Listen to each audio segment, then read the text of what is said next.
God eftermiddag og velkommen til anden del af Nordea Fondens ansøgerskole. I sidste uge der handlede ansøgerskolen om almennyttighed og vedtægter. Og det webinar det kan I stadig se inde på vores hjemmeside, og der bliver det også liggende, hvis det nu var, I ikke kunne nå at se med sidste uge. Men i dag der skal det handle om den gode ansøgning. Og vi kommer til at dele vores bedste erfaringer med, hvordan I kan gribe ansøgningen an, og hvordan I kan beskrive jeres projektidé på en tydelig og overbevisende måde. Det handler ikke om en masse flotte formuleringer, men det handler om at vise, at jeres projekt kan gøre en forskel. Jeg hedder Anna Sønderup, og jeg er projektkonsulent her hos Nordea Fonden. Det er mig, der er så heldig, at jeg kan læse og vurdere mange af jeres gode ansøgninger, og så kan det også være mig, I får fat på, hvis det er, I ringer ind med spørgsmål. Og med mig har jeg Linda. Linda, vil du godt lige præsentere dig selv, og så den vigtige spørgsmålsfunktion? Jo, det vil jeg rigtig gerne. Jeg vil først og fremmest sige, at jeg har glædet mig rigtig meget til at være med her i dag. Og det er rigtigt, jeg hedder Linda, og jeg er også projektkonsulent her i Nordea Fonden. Og ligesom Anna, så er det ofte mig, I kan få i røret, når I ringer ind med jeres gode idéer. Og jeg er også med til at behandle jeres gode ansøgninger.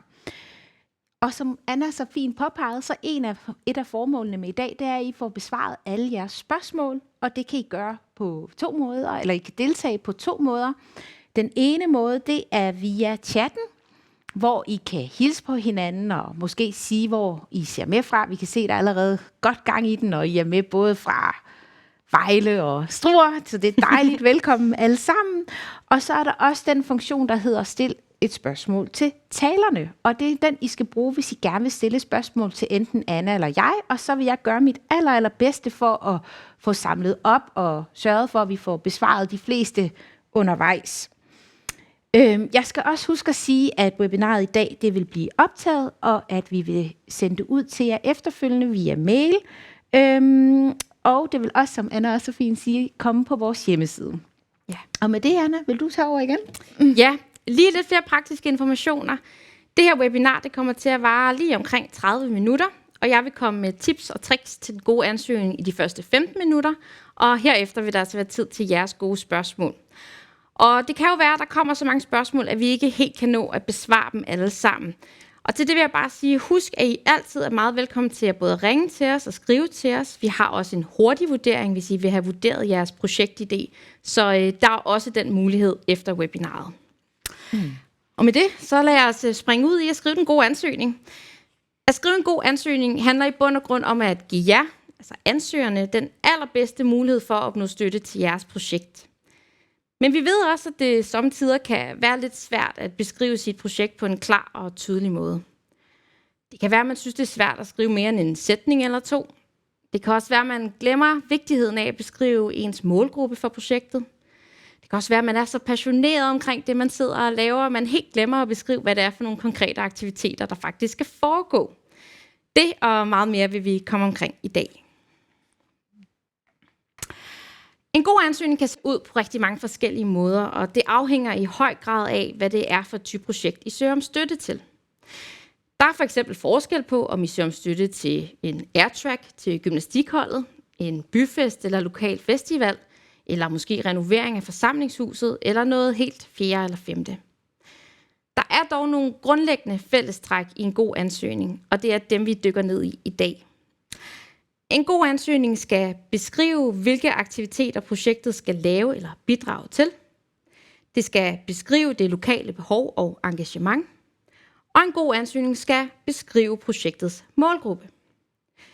Sagt på en anden måde, så skal den gode ansøgning besvare, hvad projektet går ud på, hvorfor I ønsker at lave projektet, og hvem der vil få glæde af jeres projekt.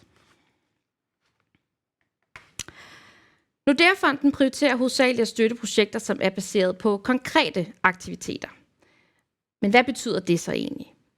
Jamen, det betyder, at vi allerhelst vil støtte fællesskaber, hvor vi er sammen om at lave noget.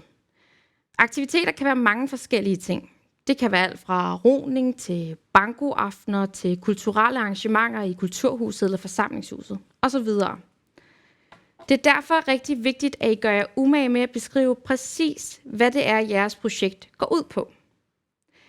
Hvis man nu søger om støtte til grej eller udstyr, eller måske nogle større faciliteter eller renoveringer, så er det vigtigt, at man husker på, hvilke aktiviteter udstyret eller faciliteterne er med til at muliggøre. Jeg har taget 2 eksempler med. Det første eksempel drejer sig om et lokalt forsamlingshus, der søger om støtte til renovering af deres fællessal. Gulvet er slidt, og akustikken er heller ikke god. Her er det vigtigt, at ansøgeren bruger noget krudt på at beskrive, hvad det er for nogle aktiviteter, der bliver forbedret, hvis fællessalen den bliver renoveret. Det kan være så simpelt som at skrive, at der hver torsdag foregår bankoaftener. Det kan være, at den lokale dagpleje kommer på besøg hver anden uge. Det kan være, at man afholder juletræstændinger, eller Halloween, eller fastelavnsfester, en masse andre ting. Altså, hvad er det for nogle aktiviteter, fællessalen danner ramme om? Et andet eksempel kan være roklubben, som søger om støtte til en ny indriggerbåd. Her kan man jo godt tænke, at aktiviteten siger lidt sig selv. Det er en roklub, de ror, og de søger til en båd, så det siger vel sig selv. Og det er også rigtigt nok, men det kan faktisk godt uddybes. For eksempel med, hvor ofte den her roklub forventer at skulle bruge indriggerbåden. Det kan også være, at de afholder nogle særlige sommerture en gang imellem, hvor den her indriggerbåd er en vigtig del af det. Det kan også være, at roklubben er god til at afholde nogle sommerfester, eller på anden måde har et særligt fællesskab, der er vigtigt at fremhæve. Det kan også være, at de har et samarbejde med den lokale folkeskole, og de en gang imellem afholder skoleroning. Pointen er, at vi vil rigtig gerne forstå, hvilke aktiviteter og fællesskaber Nordea-fondens støtte kommer til at gå til. Det næste punkt, det drejer sig omkring det her med at beskrive det lokale behov og engagement bag projektet. I Nordea-fonden der er vi optaget af at støtte bredt i hele landet, og det betyder, at vi gerne støtter projekter, som fokuserer på lokale fællesskaber og de her fællesskabers behov. Det er derfor vigtigt, at vi forstår jeres engagement, og hvorfor projektet er vigtigt for netop jeres lokalområde og jeres målgruppe. Selve projektet, I søger om støtte til, behøver ikke at være nytænkende. Det behøver ikke at være revolutionerende. Og I behøver virkelig ikke at opfinde den dybe tallerken for at søge eller modtage støtte fra Nordea-fonden. Det, der i stedet er rigtig vigtigt, det er, at der er efterspørgsel på jeres projekt i jeres lokalområde. Beskriv, hvorfor I ønsker at lave projektet, og hvorfor det er vigtigt for jeres fællesskab. Hvis I nu for eksempel søger om støtte til nye fodboldmål, så fortæl os, hvorfor de her mål er nødvendige. Det kan være, at fodboldklubben har oplevet en medlemsstigning her det seneste par år, og de her mål skal være med til at understøtte, at der kan foregå flere træninger på banen samtidig. Hvis I nu søger om støtte til at afholde et foredrag, så fortæl os, hvorfor det her foredrag er vigtigt for jeres målgruppe, men tænk også over, om der vil være nogle andre, ud over jeres medlemmer eller målgruppe, som vil synes, foredraget kunne være interessant. Og med det, så kommer jeg videre til netop tredje vigtige del, det er at beskrive målgruppen. I Nordea-fonden, der tror vi på, at gode liv skabes allerbedst sammen. Og derfor prioriterer vi også at støtte brede fællesskaber og projekter, som involverer mange og kommer mange til gode. Det er derfor rigtig vigtigt, at I både overvejer, hvem der får glæde af jeres projekt, men også overvejer, om I kan invitere nogle nye med ind i jeres fællesskab. Fortæl os, hvem I er, hvem der er med i jeres forening, men også hvem I ønsker, der får glæde af jeres projekt. Hvis I samarbejder med andre foreninger eller almennyttige organisationer i lokalområdet, så fortæl os endelig om det, fordi vi vil rigtig gerne høre om. Samtidig er det oplagt at samarbejde med lokale foreninger eller andre organisationer. Det kan fx være idrætsforeningen og den lokale skole, som deler hal og udstyr. Det kan være vinterbadeklubben og roklubben, som der deler nogle klubfaciliteter og badebro. Lokale samarbejder er både med til at forankre projektet i jeres specifikke lokalmiljø, men kan også give jer muligheden for at få øjnene op for nogle andre mennesker, der kunne tage del i jeres fællesskab. Andre måder, man kan tænke nye målgrupper ind i sit projekt, kan være ved at øge tilgængeligheden. Det kan fx være ved at indkøbe noget deleudstyr til ens klub, sådan så medlemmerne ikke selv behøver at købe, og sådan så flere har mulighed for at være med. Det kan også være diverse hjælpemidler eller faciliteter, som øger tilgængeligheden for personer med mentalt eller fysisk handicap. Når I skriver den her del af ansøgningen, så husk på, at vi ikke nødvendigvis kender lige præcis jeres forening eller organisation. Så se det her som en oplagt mulighed for at fortælle om alt det gode, I allerede bidrager med til jeres lokalområde. Det er her, I har mulighed for at blære jer lidt. Vi har nu gennemgået de 3 vigtigste ting i en god ansøgning. Det er at beskrive aktiviteterne, det er at beskrive behovet og engagementet bag projektet, og så er det til sidst at beskrive jeres forening og jeres målgruppe. Inden vi går videre til jeres gode spørgsmål, så har jeg lige nogle andre tips og tricks, jeg også synes er vigtige for med. Det første, det drejer sig om at søge i god tid. En god ansøgning kan godt tage tid at lave, så husk at tjekke op på, om der er nogle ansøgningsfrister, der er relevante for jer. Og et generelt råd herfra, det er søg i god tid, inden I har brug for støtten. Næste tip, det er at bruge ansøgningsskemaet som en vejledning i jeres ansøgningsproces.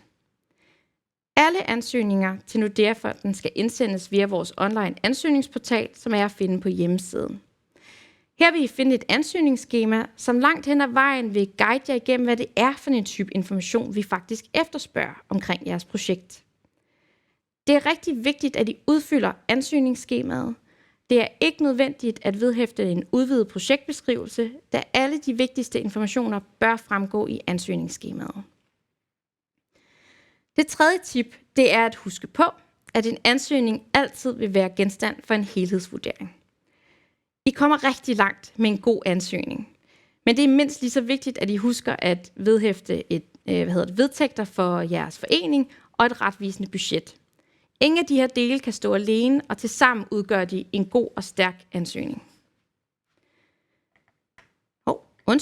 Det 4. punkt, det drejer sig om bæredygtighedshensyn. I Nordea-fonden, der prioriterer vi projekter, som har indtænkt hensyn til bæredygtighed. Og det kan betyde mange forskellige ting. En måde kan være at overveje, hvordan projektet kan tage nogle hensyn til miljø og klima.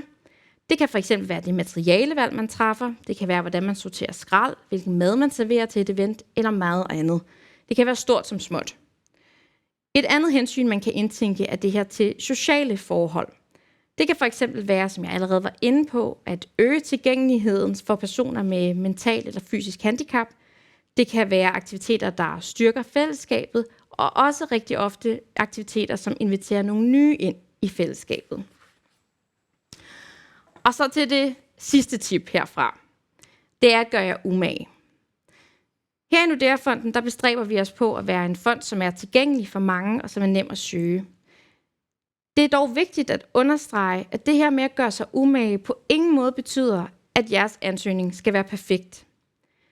Vi er fuldstændig ligeglade med, om der er stavefejl. Vi er også ligeglade med, om der er blevet brugt en masse lange, svære ord, som ingen af os måske helt forstår alligevel.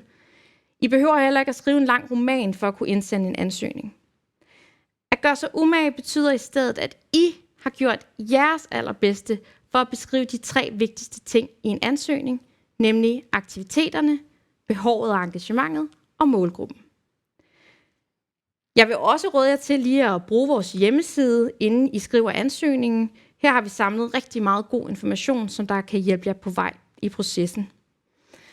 Og med de ord, Linda, så er det vist tid til chatten og de mange gode spørgsmål, der er kommet ind. Ja, og det vælter ind med gode spørgsmål, Dejligt. så tusind tak for det virkelig dejligt engagement, I har derude. Jeg tænker, vi lægger blødt ud.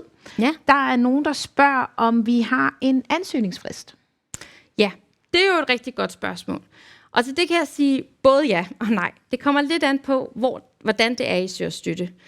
Hvis det er under fokusområdet liv i det lokale, så er der ingen ansøgningsfrist, men her gælder det altså især at søge god tid, inden I skal bruge støtten. Hvis det er for puljer, så så vil der altid være ansøgningsfrister, og det vil fremgå på hjemmesiden. Ja, og så er der også en, der spørger ind til, hvad er definitionen af et lokalområde? Ja, det er et virkelig godt spørgsmål. Ja. Som udgangspunkt, så er det der, hvor jeres forening har hjemme. Det kan være den by, I hører til. Det kan i princippet også godt være, hvis man vil lave et projekt, der går på tværs af et par nabobyer i et godt samarbejde. Det kan også godt være inden for kommunegrænsen. Det afhænger lidt af, hvad det er for et type projekt, det er. Men det går altså som regel ikke rigtigt, hvis man vil lave et projekt, som både skal foregå i Slagelse og Kolding, da de ikke rigtig er i hinandens nærhed. Nej. Ja. Okay, der er også en, der spørger ind til noget teknisk her, kan jeg se. Det er, at det ansøgningsskema, vi henviser til, er det et, man kan gå til og fra? Ja, altså når man logger ind på vores ansøgningsportal, så kan man gå ind og oprette en ansøgning, og den kan man egentlig arbejde i, indtil man er klar til at indsende det. Så på den måde kan du gå til og fra. Ja. Der er også en, der spørger, i hvor lang tid vi har mulighed for at understøtte et projekt. Ja, det kan godt være, at du vil supplere mig lidt her, Linda. Ja, det vil jeg meget gerne. Altså, vi plejer at sige, at det, der kendetegner et projekt, det er, at det har en startdato og en slutdato. Og når vi snakker i puljeregi, så har vi ofte en afviklingsramme, der hedder omkring 2 år. Men vi er jo altid til at tale med. Ja. I livet det lokale, der plejer det at være mere konkrete ting, folk søger støtte til, som hurtigt kan realiseres eller afvikles. Så der er det ikke så tit, at vi ser, at nogen har problemer med at komme i mål med deres projekter. Ja, vi plejer at sige, at vi rigtig gerne prioriterer projekter, som kan realiseres inden for en kort periode. Så det er ligesom der, vi prioriterer først og fremmest. Ja. Der er også en, der spørger, kan jeg søge til et projekt, jeg allerede er gået i gang med? Ja, godt spørgsmål. Nej, det er desværre ikke muligt. Det er derfor, vi råder jer til at søge god tid, og inden I går i gang med projektet, og også inden I begynder at afholde udgifter i forbindelse med projektet. En gang imellem, så får vi også det spørgsmål om, hvad betyder det egentlig at være gået i gang med sit projekt? Fordi vi har jo allerede haft møde i foreningen om, at vi vil gøre det her. Og det ser vi ikke som udgangspunkt, som at projektet er igangsat. Rigtig ofte så hænger det sammen med, at man begynder at skulle betale for at afholde projektet. Men hvis man er påbegyndt, så er det desværre ikke muligt at søge om støtte her. Nej. Der er også en, der spørger ind til, om vi foretrækker nogle korte ansøgninger, altså en A4-side, eller skal det være længere? Igen vil jeg sige, det afhænger altså af jeres projekt, og også hvordan I er i stand til at beskrive jeres projekt. Der er jo nogen, vi skriver alle sammen forskelligt, og der er nogen, der er rigtig gode til at indfange essensen af deres projekt på få sætninger, og der er nogen, der har brug for lidt mere plads. Så begge dele er helt i orden, og jeg vil ikke sige, at det ene er bedre end noget andet. Men det, jeg vil sige, det er vigtigt, at I kommer ind på de her 3 ting, som jeg har været inde på i dag. Det her med at huske at beskrive, hvad det konkret er, projektet går ud på. Altså, hvad er det for nogle aktiviteter, det er? Husk også at forholde jer til, hvem I er i foreningen, og hvem målgruppen er. Og lad os endelig forstå, hvorfor det er, I er så engageret omkring at lave det her projekt. Ja. Der er også kommet et virkelig godt spørgsmål her, hvor der er en, der siger, at vi er en gruppe af sangere, altså 125 sangere, der mødes i et fællesskab, men de er ikke registreret som en forening. Kan vi søge Nordea-fonden? Ja. Det er desværre ikke muligt at søge støtte hos en Nordea-fond, hvis man ikke er registreret med et CVR-nummer. Det er simpelthen en forudsætning for, at man kan indsende en ansøgning. Ja. Og så er der også en, der spørger, der er også en, der stiller et spørgsmål om, at de har været ude at købe ting, hvor de har blevet nødt til at låne pengene til at købe tingene. Vil de så efterfølgende kunne sende en ansøgning til os for at få dækket det lån? Ja, men her gælder der i princippet det samme, at det vil vi anse højst sandsynligt som, at projektet er igangsat, og derfor vil det ikke være muligt at gå ind og hjælpe med det projekt. Der er også en, der spørger ind til, at vi er flere forskellige foreninger, der gerne vil gå sammen om et fælles projekt, og om det er noget, vi kan håndtere. I så fald forventer vi så at få vedtægter for alle foreninger og regnskaber for dem alle sammen.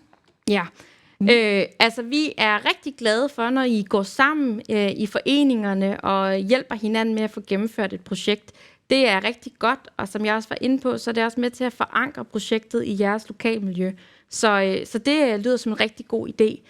Men helt praktisk kommer det til at fungere sådan, at der vil være en af jeres foreninger, der ligesom skal være projektejer, og derved også skulle stå for at indsende ansøgningen, og også stå for et eventuelt korrespondance eller lignende med os herinde i Nordea-fonden.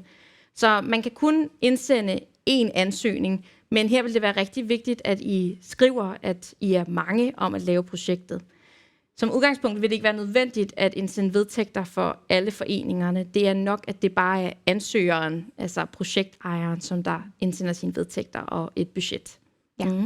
Og det vil også sige, at vi ikke efterspørger jeres regnskab, så det behøver I ikke at vedlægge. Der er også en, der spørger ind til, om man kan søge, hvis man er en offentlig instans eller en kommune. Ja, jamen det kan man godt. Man kan godt søge om støtte, hvis man er en kommune.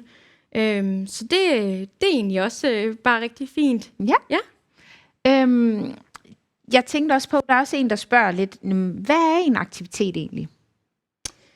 Ja, og det er, som jeg lidt var inde på, det er en bred størrelse. Det kan næsten være alt mellem himmel og jord. Men jeg tror, det jeg vil sige, der kendetegner en aktivitet som udgangspunkt, er det her med, at man laver et eller andet sammen. At man er sammen om at gøre noget. Og derfor er det også vigtigt, hvis det er, man søger om støtte til lidt mere passive ting, altså for eksempel renovering eller noget udstyr eller andet, at man ligesom kommer omkring, hvad det er for nogle konkrete aktiviteter, den her renovering, den er med til at understøtte. Ja. Der er også en, der spørger, om man kan søge til landsdækkende projekter. Ja, altså den her webinarserie Ansøgerskolen er særlig rettet mod de lokale ansøgere, og derfor vil det heller ikke være muligt at søge til et landsdækkende projekt. Vi prioriterer de lokalt forankrede projekter. Og nu der er lige et til spørgsmål i samme dur. Der er en, der spørger, kan man som enkeltmandsvirksomhed søge, når det er fonden? Ja. Nej, det er desværre ikke muligt at søge om støtte som hverken enkeltmandsvirksomhed eller generelt som erhvervsvirksomhed her i Nordea-fonden. Det står simpelthen, vi støtter kun almennyttige ansøgere og projekter. Og det er ligesom udgangspunktet for, hvordan vi kan uddele støtte. Det kan jeg også bare sige, det bliver der uddybet lidt mere i vores sidste webinar, som der blev vist sidste onsdag, hvor mine kollegaer Marie og Nina, de kommer ind på netop det her med almennyttighed og også i forhold til virksomheder. Men bare lige helt klart og tydeligt, nej, man kan ikke søge om støtte, hvis man er erhvervsvirksomhed. Og jeg kan også se, der er en, der spørger, vi har fået afslag. Kan man så godt prøve at søge igen? Ja, jamen det kan man godt. Hvis det er til samme projekt, man ønsker at søge om støtte til, altså som man allerede har fået afslag på, så kan det give god mening enten lige at ringe ind til os og snakke om, hvad årsagen er til afslaget. Og generelt vil vi også kigge på, at hvis man søger til det samme projekt igen, om der er sket en eller anden form for udvikling i projektet, som gør, at det vil være nemmere at opnå støtte. Så hvis det er identiske projekter, så vil jeg sige, så giver det måske ikke i helt samme grad mening. Men hvis der er sket en udvikling, så kan det nogle gange godt betale sig at søge igen. Ja, og så er der også altså det er jo fantastisk, det vælter ind, så jeg skal jeg dykker lige ned, for jeg vil gerne vælge nogen, der har lidt mere overordnet karakter. Men jeg kan også se, at der er mange af jer, der har spurgt ind til det med løn. Altså er det muligt at søge til at dække lønudgifter. Nogle mere specifikt honorar, andre sådan ligesom til at aflønne en, der kan hjælpe en med at realisere sit projekt. Ja, altså igen vil jeg sige, husk også lige at kigge med næste uge, hvor vi netop kommer til at have et webinar, der handler om projektøkonomi, hvor vi også vil komme ind på det her med for eksempel løn og hvilke udgiftsposter generelt man kan søge om støtte til. Helt kort kan jeg sige, at som udgangspunkt, så kan man ikke søge om støtte til intern løn, men man kan godt søge til ekstern løn, altså for eksempel hvis man skal have en leverandør, det kan være, at man har brug for en tømrer, det kan også være, at man har brug for en tryllekunstner, eller hvad det nu kan være. Ja. Der er også en, der lige spørger ind til det her med en målgruppe. Hvad er en målgruppe? Er den kun lokal, eller kan det godt være et nationalt sigte, eller hvordan kigger vi egentlig på det? Ja, altså helt grundlæggende kan man sige, at en målgruppe er de personer, som der kommer til at få glæde af jeres projekt. Det kan være medlemmerne i foreningen, det kan også være byens borgere, det kan være nogle personer, man ikke plejer at se i sit fællesskab, som man har fokus på at få med ind i fællesskabet. Generelt vil vores fokus være på de lokale fællesskaber, og derfor også lokale målgrupper, og ikke rigtig de her landsdækkende målgrupper. Ja, Jeg kan også se, at mange af jer sådan lige gerne vil have uddybet det her med, hvornår et projekt er gået i gang. Jeg kan se, at mange af jer spørger ind til, at I for eksempel har fået udarbejdet et forprojekt, og nu gerne vil søge til selve projektet. Og det er også helt okay, at man søger til dele af sit projekt. Så det kan man også godt gøre. Men man kan ikke søge støtte til for eksempel at få udarbejdet sit forprojekt, i hvert fald ikke i lokal regi. Okay. Der er også nogen, der spørger meget ind til det her med renovering. Ja. Ja, og om det er noget, og det er renovering af alle mulige forskellige steder. Altså spejderhuse, friskoler, alt muligt. Og om det er noget, vi kan støtte. Og jeg ved godt, det blev lidt specifikt, men jeg kan se, det kommer meget, går meget igen. Ja. Jamen, jeg kan godt forstå det. Man kan godt søge om støtte til renovering af diverse områder, man nu har. Det kan være mødesteder eller lignende. Så det kan man godt, men igen vil jeg sige, at det vigtige er altså, at I prøver at forklare os, hvad det er, den her renovering, den er med til at understøtte i jeres forening eller organisation.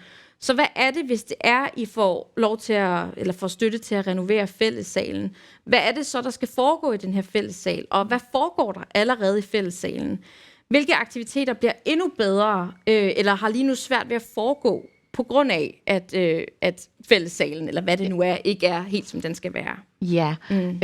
Der er også en, der er nysgerrig på, hvor lang tid der normalt går fra, man søger, til man har et svar. Ja, altså igen vil jeg sige, det afhænger lidt af, hvordan man søger om støtte her i Nordea-fonden. Under det fokusområde, vi har, der hedder Liv i det lokale, der er en tommelfingerregel, at det kan tage cirka 3 måneders tid. Nogle gange lige på kanten af 3 måneder, og nogle gange under. Men vi bestræber os selvfølgelig på at gøre det så hurtigt som muligt, så I kan komme i gang med jeres gode projekter. Og i puljerne, der er der også varierende svartider. Altså i puljeregi, der har vi altid ligesom en ansøgningsfrist, og så har vi også oplyser vi altid, hvornår man kan få et forventet svar. Vi plejer aldrig at sige en konkret dato, men ofte cirka, det kan faktisk variere, det afhænger lidt af, hvilken pulje det er, men nogle gange er det en måned efter, der har været ansøgningsfrist, andre gange kan det måske være 2 eller 3 måneder efter, alt afhængig af, hvad det er for en type pulje. Men jeg kan jo også se, at tiden den løber afsted, og I bliver ved med at indsende masse gode spørgsmål, så vi når overhovedet ikke dem alle sammen, det kan jeg allerede nu sige. Ja. Men jeg tænker på, at der er også mange, der har spurgt ind til det her med deltagergebyr. Nu ved jeg godt, at vi går ned i noget, der er specifikt, men jeg kan se, at mange af jer har sådan spurgt om det i for eksempel på en spejderlejr, eller at I gerne vil tage nogen med ud og besøge et eller andet sted. Er det noget, man kan søge støtte til i Nordea-fonden? Altså det vil altid være en helhedsvurdering af det konkrete projekt, og hvad der ellers vil være af andre udgiftsposter, og hvad aktiviteten går ud på. Som udgangspunkt, så kan det nogle gange være ganske fint, at man tager et deltagergebyr eller andet for sit projekt. Men det vil vi altid kigge på den enkelte ansøgning, og hvad det er, det drejer sig om. Ja. Og så er der også et spørgsmål, som jeg lige tænker, vi lige kan snige med. Og det er, der er en, der spørger, hvad er det vigtigste for os, altså for jer, i en ansøgning? Ja. Jamen, jeg tror, det vigtigste, og det I skal virkelig tage med jer herfra, det er 3 ting. Og det er, at I skal huske at udfylde ansøgningsskemaet, og I skal huske at vedhæfte vedtægter for jeres forening, og så skal I også huske at vedhæfte et retvisende budget. Og jeg har allerede sagt det før, men de her 3 dele, de udgør altså tilsammen en god og stærk ansøgning. Og de indgår i den helhedsvurdering, vi foretager af alle ansøgninger, vi modtager. Og det er også derfor, at vi har lavet ansøgerskolen med udgangspunkt i netop vedtægter og den gode ansøgning, og så har vi projektøkonomi næste gang. Det er, fordi det er de 3 vigtigste ting i en god ansøgning. Ja, og jeg tror ikke, vi når mere, og du har jo også berørt det. Jeg kan se, der er også en masse spørgsmål, der netop går ud på projektøkonomi. Men så tænker jeg, at det er en oplagt mulighed. Jamen, inden vi siger farvel, så vil jeg først og fremmest bare lige takke for alle de virkelig gode spørgsmål, I er kommet med her, og generelt bare for jeres engagement. Og så håber vi, at I har lyst til at følge med igen på onsdag i næste uge, hvor der er tredje og sidste del af ansøgerskolen. Og der kommer det nemlig til at handle om projektøkonomi. Og der kan I også få tips og tricks til udgiftsposter og budget og en masse andre gode ting. Husk også, at alle de her webinarer, de kommer til at ligge på vores hjemmeside fremadrettet, så I kan gå ind og se dem, når I har brug for at kigge på det og skrive jeres gode ansøgninger. Og så tror jeg bare, at jeg vil sige tak, fordi I var med her i ansøgerskolen, og tak, fordi I er med til at skabe gode liv.